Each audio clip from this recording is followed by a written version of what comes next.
Good morning everyone and welcome to today's debate. I'm Rafila Hairunisa and I will be the moderator for this session.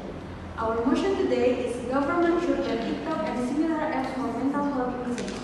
We have two teams here, the affirmative team who agrees with the motion and the negative team who disagrees with the motion. Each team will have time to present their arguments, respond to each other and give a closing statement. The rules is each team has 5 minutes for their opening statement. Please manage your time well. I will give you a sign when your time is almost up. Let's begin with the affirmative team. You have 5 minutes to present your argument. The time starts now.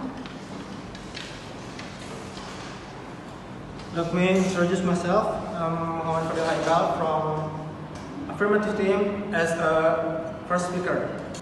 Ladies and gentlemen, today we stand not just to oppose platform, but to protect an entire generation from deliberate engineered crisis.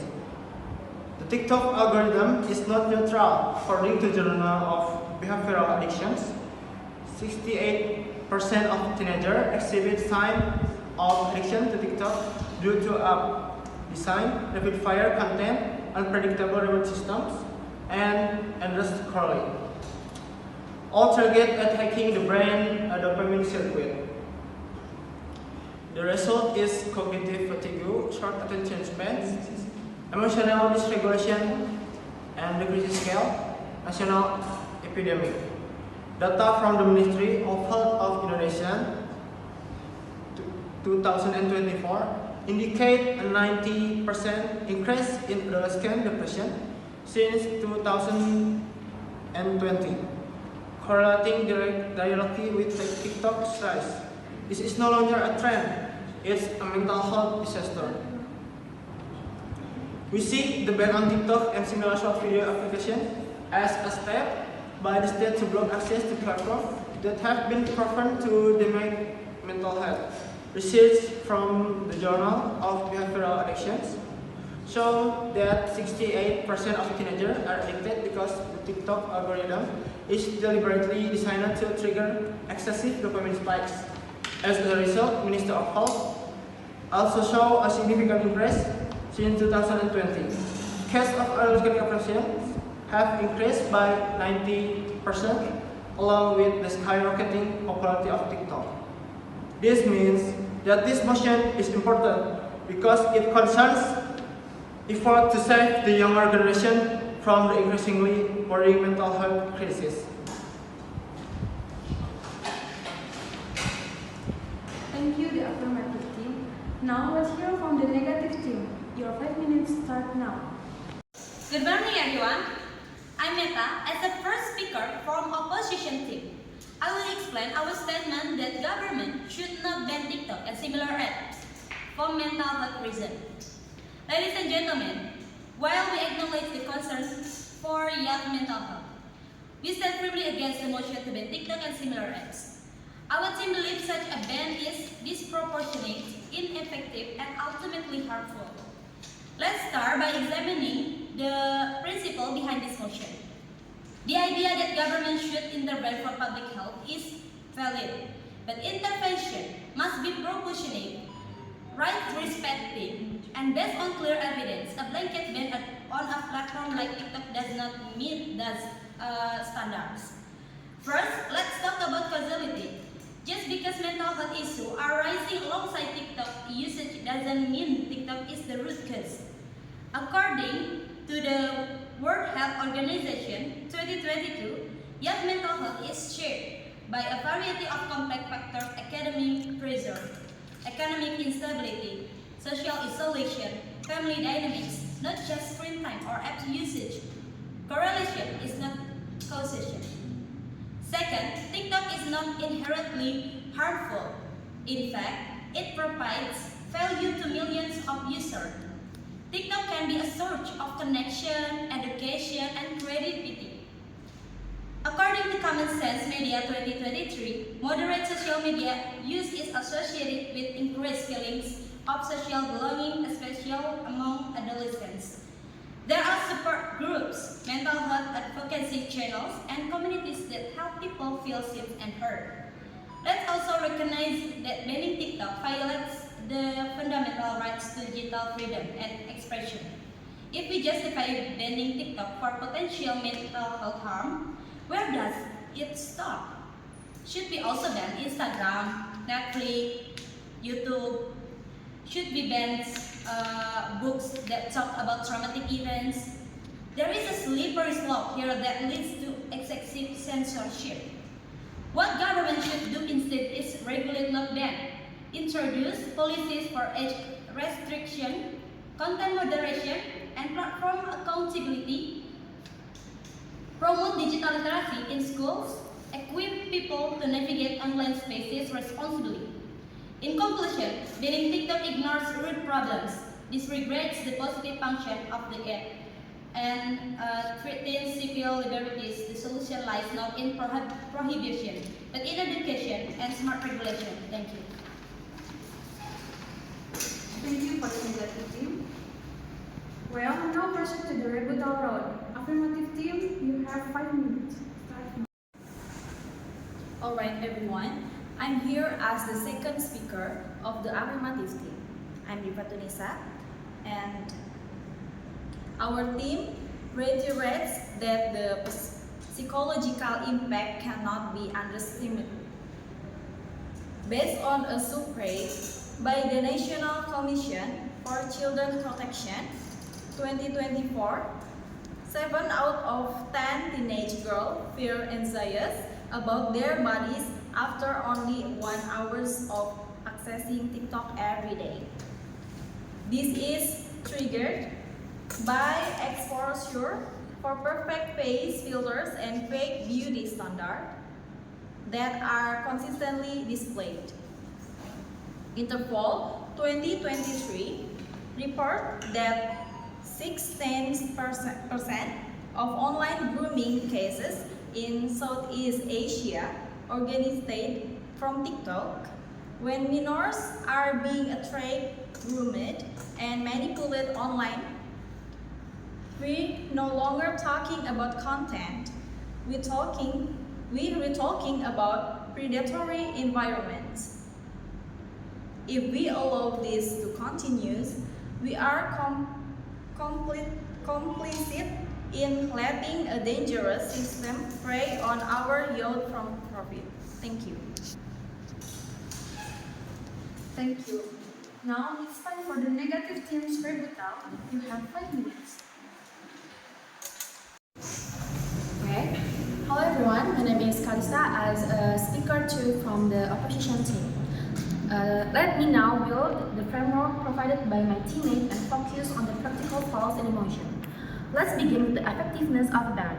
Does banning TikTok actually remove the problem? No. In reality, it just moves the problem elsewhere. Teenagers will migrate to other platforms, use VPNs to access TikTok, or download lesser-known apps that might have severe safeguards. You are not stopping risky behavior, but you are pushing it out of sight and into more dangerous territory. And now, let's examine the mental health argument. Yes, these are issues like body dysmorphia, comparison culture, and social anxiety, but these are not unique to TikTok. These issues existed long before TikTok and are reinforced by many forms of media. According to the Journal of Adolescent Health 2023, media literacy education can significantly reduce the negative effects of online content, especially around body image and self-esteem, up to 40% reductions in harm when proper education is provided. Let's also talk about online grooming and exploitation. No one denies that predators exist online, but again, this is not just a TikTok problem. Instagram, Facebook, YouTube, they all face the same issue. Banning TikTok won't stop these streets. It simply displaces them. What we need is investment in stronger content moderation, technology, and parental education. There's also the economics cost. TikTok has become a platform for entrepreneurship. Small creators, local businesses, educators, they all benefit from TikTok's accessibility. According to Influencer Marketing Group 2023, over 15% of creators on TikTok rely on the platform as a primary or secondary source of income. Banning in the app will disproportionately hurt low-income and marginalized users who depend on it. And finally, let's not ignore the political backlash.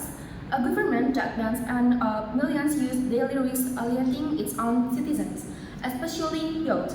It can create distrust in institutions, limit democratic discourse, and trigger mass protests.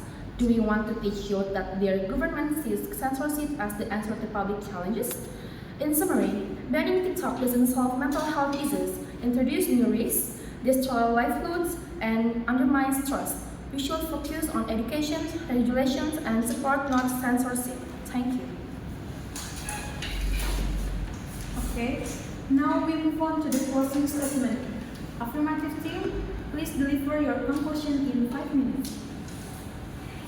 Hi everyone, my name is Faik, as third speaker from Affirmative Team. TikTok is not just app, it's a psychology weapon designed for addiction.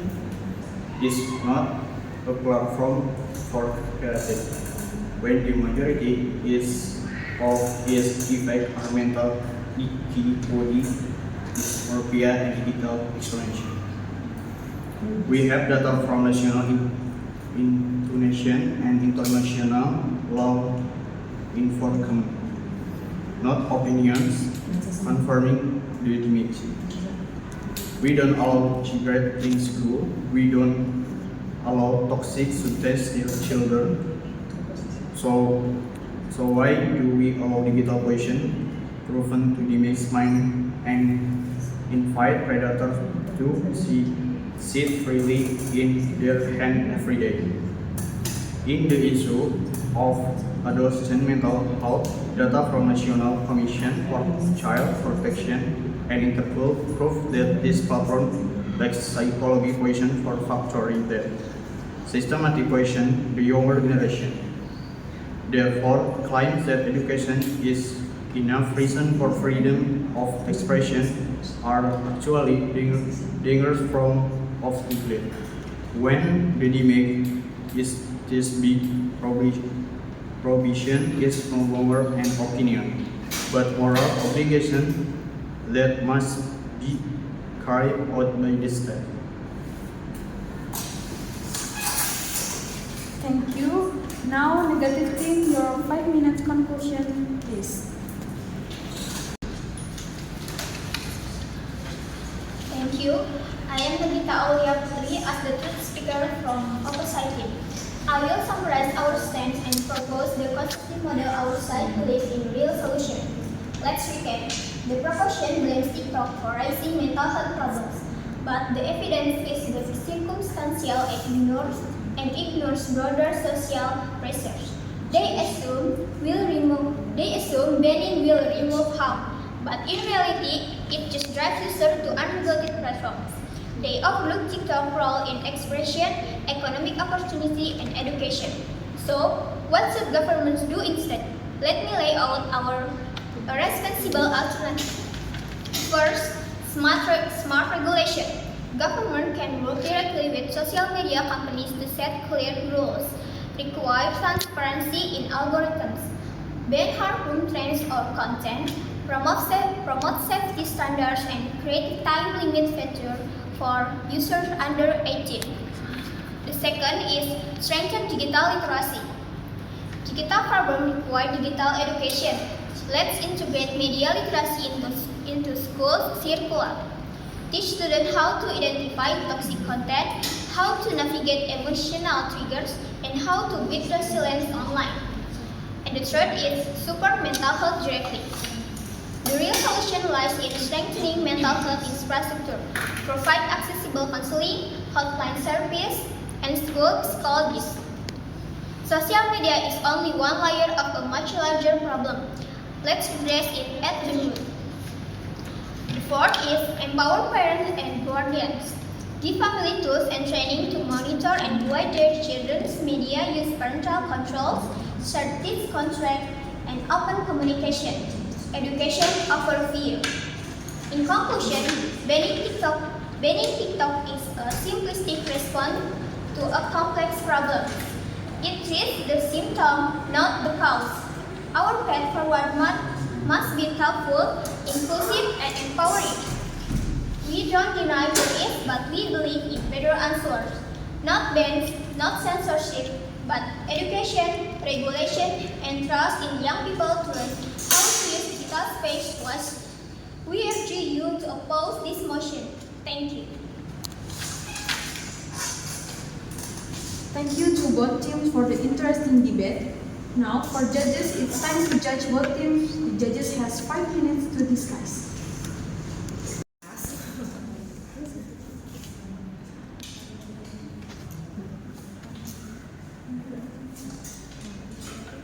Okay, good morning, debaters and audience. Thank you to both teams for an insightful and engaging debate on very timely and complex motions. Let me now provide feedback based on 5 key criteria. The first one is clarity of argument and then use of evidence and then rebuttal effectiveness and team coordination and delivery and fluency. For the opposition teams, provide a more balanced and nuanced response, combining principled reasoning, practical consequence, and constructive alternatives. Their solutions were actionable, realistic, and grounded in education and regulation rather than censorship. Okay, I want to give your point for clarity of argument is 9 points because argument were clearly structured, moving from principles to practical impacts and constructive alternatives. For use of evidence is 9 points because cited credible sources like WHO, Common Sense Media, and Journal of Adolescents Health Effectively. And for rebuttal effectiveness is 8 points because responded well to causality and addiction claims, though didn't fully dismantle all of the proposition's points.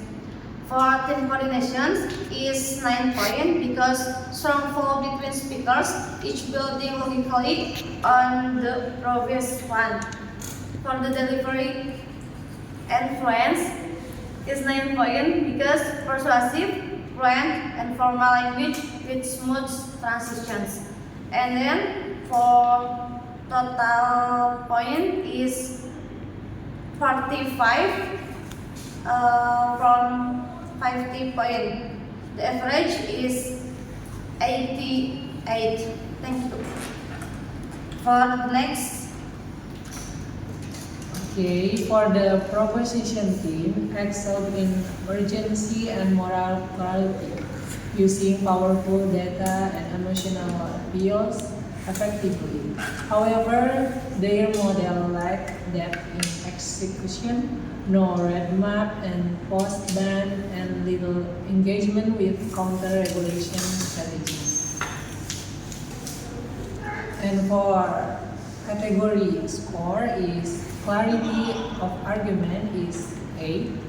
Strong and emotional messaging though some points leaned more on moral appeal than structured reasoning. And use of evidence is 8. Good use of national and international sources like Interpol and Health Ministry, but with less variety. And for rebuttal effectiveness is 6.5 because it lacked full engagement with the opposition's model of regulation and education. And for team coordination is 7.5 because it consistent overall but some repetition occurred between the second and third speakers. And for the delivery and fluency is 8.5 because it has strong delivery, emotional and passionate with memorable analogies like digital poison and cigarettes in school.